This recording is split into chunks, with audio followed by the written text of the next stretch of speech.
Good morning সবাইকে। আর একটা নতুন দিন, আর একটা নতুন সকাল। সবার দিনটা ভালো কাটুক এই শুভকামনা নিয়ে শুরু করছি আজকের ভিডিও।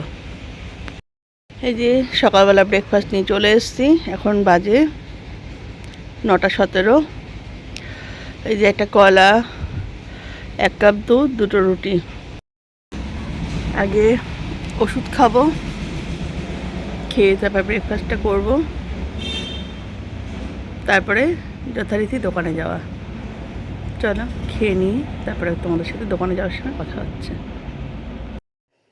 কালকে ওই ভিডিওর পরে আর কোনো ভিডিও করতে পারিনি, সেই জন্য আজকে সকাল থেকে আবার ভিডিওটা শুরু করলাম। আজকে সকালবেলা 5টার সময়, ভোরবেলা 5টার থেকে আমার ছেলে বমি করছে বলে আমি আজকে আর দোকানে যাইনি। সকালবেলা যেটুকু যা কাজকর্ম থাকে সেগুলো গুছিয়ে গাছিয়ে নিয়ে যাচ্ছিলাম একটু বাজারে। ছেলের জন্য একটু ডাব, তারপরে একটু ইলেকট্রল পাউডার এগুলো নেব বলে, আর কিছু টুকটাক বাজারঘাট করার রয়েছে।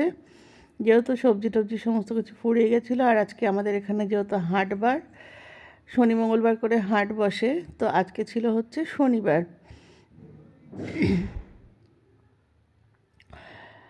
তো সেই হাট করতেই যাচ্ছিলাম। এই যে চলে এসেছি বাজারে। আর প্রথমেই ওই যে ডাবওয়ালা রয়েছে, ওই ডাবওয়ালার কাছ থেকে একটু ডাব নিয়ে নেবো, ছেলের জন্য 2টো ডাব নেব, নিয়ে তারপরে যাব বাজারে। এই যে এই ডাবগুলো বলছিল 50 টাকা করে, আর এগুলো যেহেতু শাঁস ছিল বলে এই ডাবগুলো আমি নিইনি, আমি কচি ডাবগুলো নিয়েছি। এই যে ছোটো ছোটো যে ডাবগুলো, যেগুলোর ভিতরে কোনো শাঁস নেই। যেহেতু ছেলে বমি করেছে, ওকে খাওয়াবো, তো শাঁসযুক্ত মানে জলটা খাওয়াবো না, ডাবের জলটা খাওয়াবো না, সেই কারণে আমি কচি দেখে 2টো নিয়েছিলাম। এগুলো নিয়েছিল 40 টাকা করে। আমাদের বাড়িতেও জানো তো ডাব হয়ে রয়েছে গাছে, কিন্তু পাড়ার লোক তো নেই, সেই কারণে পেড়ে খাওয়াতে পারছি না, না হলে তো একটা দিন আমানোই যেত।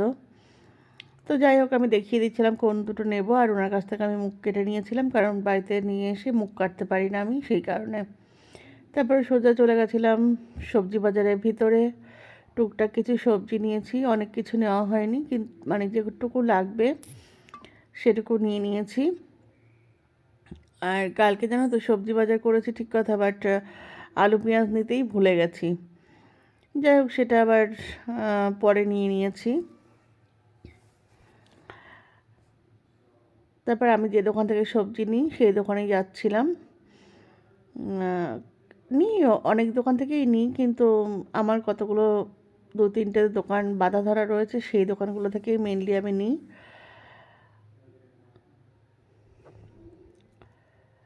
দেখেছো কত সুন্দর একদম ফ্রেশ সবজি।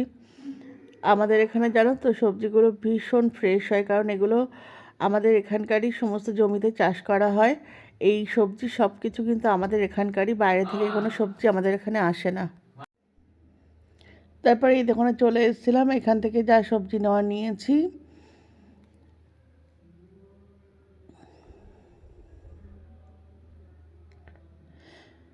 প্রত্যেকটা সবজি দেখেছো কতটা ফ্রেশ।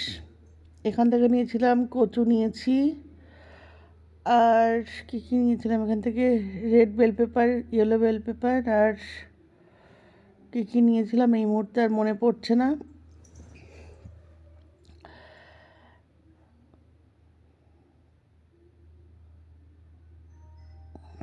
দেখেছো সবজিগুলো কতটা ফ্রেশ।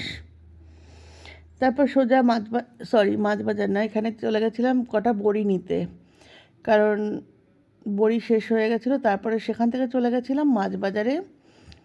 নিয়েছি ছোট ছোট মাছ, মাছগুলোর নাম জানি না, এই যে এই দোকান থেকে নিয়েছিলাম। আর ওই যে ছোট ছোট চিংড়ি মাছগুলো দেখছো, ওইগুলো নিয়েছিলাম বড়া খাওয়ার জন্য। এই যে এখানটায় প্রত্যেক হাটবারে করে এরকম মাছ বাজার বসে। তারপর সেখান থেকে সোজা চলে গেছিলাম ওষুধের দোকানে ইলেকট্রল পাউডার নিতে। আর বাড়িতে এসে যে ভাত এক পাশে ডাল সিদ্ধ বসিয়ে দিয়েছিলাম, আর আমি যেহেতু সকালবেলা কিছু খাইনি, সেই জন্য একটু দুধ গরম করে নিয়ে ওর মধ্যে আমার বাড়িতে তৈরি করে রাখা ক্যালসিয়াম পাউডার দিয়ে একটু খেয়ে নিচ্ছিলাম।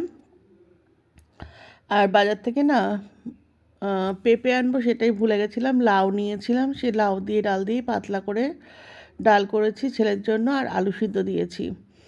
কারণ ও যেহেতু সকালবেলা থেকে ও দুবার বমি করেছে, সেই কারণে আজকে ওকে আর অন্য কিছু খাওয়াবো না, শুধুমাত্র মুসুরির ডাল আর আলু সিদ্ধই খাওয়াবো। আর সঙ্গে আমার মানে আমরাও সেটাই খেয়েছি যদিও, কিন্তু আমরা আলু সিদ্ধ খাইনি। খেয়েছিলাম হচ্ছে আমরা মাছ ভাজা আর বেগুন ভাজা। ওই যে ছোটো ছোটো মাছ নিয়ে এসেছিলাম, সেই মাছ ভাজা আর বেগুন ভাজা। রান্না করতে করতে দুধটা খেয়ে নিচ্ছিলাম। খুব জোর খিদে পেয়ে গেছিলো, সেই জন্য এই যে এই মাছগুলো নিয়ে এসেছিলাম, আর হচ্ছে ওই চিংড়ি মাছ নিয়ে এসেছিলাম। এদিকে ডালও প্রায় সিদ্ধ হয়ে এসছে, ভাতও নামানোর মতো হয়ে গেছে। দেখছিলাম যে লাউগুলো সিদ্ধ হয়ে গেছে কিনা। এই যে বেগুন ভাজা আর মাছ ভাজাটা হচ্ছে, কমপ্লিট হয়ে গেছে। এরপরে ছেলেকে খাইয়ে তারপরে যাব স্নান করতে, কারণ ওর শরীর খারাপ, ও হাতে করে আছে, খাবে না, আমি ওকে খাইয়ে দেবো। এই যে ডালটাও হয়ে এসছে, ডাল ফোড়ন দেওয়া হয়ে গেছে, শুধু ফুটে উঠলে নামিয়ে দেবো, নামিয়ে খাইয়ে দেবো ছেলেকে। তারপরে দুপুরবেলা স্নান খাওয়া করে একটু রেস্ট নিয়ে বেরিয়ে পড়েছি সোজা দোকানের উদ্দেশ্যে। এই যে মাঠে ছেলেপিলেরা সব খেলা করে, কিন্তু প্রায় সন্ধে হয়ে এসেছিলো, তো ওই জন্য সেভাবে কেউ ছিল না।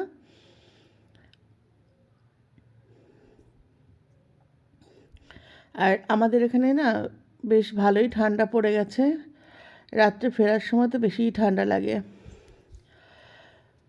তো দোকানে গিয়ে চুপ করে বসেছিলাম, প্রথমে সেরকম একটা কাস্টমার ছিল না, সেই কারণে একটু বসে জব করছিলাম। দোকানে গিয়ে ঝাঁট দিয়ে সন্ধ্যে টন্ধে দিয়ে বসে একটু জব করছিলাম। তারপরে মোটামুটি খুব একটা লোকজন, কালকে না খুব একটা লোকজন হয়নি, কারণ জানি না, যাই হোক, সব দিন তো আর সমান হয় না।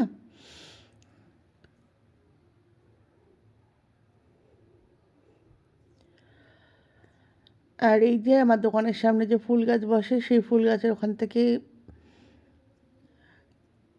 মানে ওই দাদাকে জিজ্ঞাসা করছিলাম, ফুল গাছ চালার দাদাকে, কোনটা কী গাছ, ওই লম্বা যে গাছটা দেখলে ওটাকে বললো ননি গাছ। আমি কোনোদিনও যদিও ননি ফল দেখিনি, তোমরা কে কে দেখেছো বা খেয়েছো কমেন্টস করে জানিও। এই যে এই গাছগুলো নিয়ে উনি প্রত্যেক দিন না, প্রত্যেক হাটবারে করে উনি এরকম গাছ সাজিয়ে নিয়ে আমার দোকানের সামনে, ওই যে আমার দোকান আর আমার দোকানের পাশ দিয়ে, আমার দোকানের সামনে দিয়ে, তো দোকান থেকে বাড়ি চলে এসেছি। এসে আজকে যেহেতু ছেলে ছেলের শরীরটা খারাপ, ওকে আজকে রুটি দেবো না, ভাত দেবো। ওই জন্য দেখো একটা আলু সিদ্ধ করতে বসিয়েছি ওভেনে।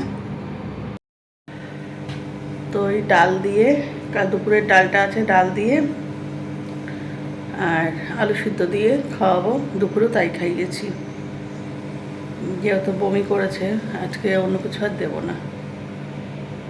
চলো ওকে খাইয়ে নি, পরে আবার কথা হচ্ছে।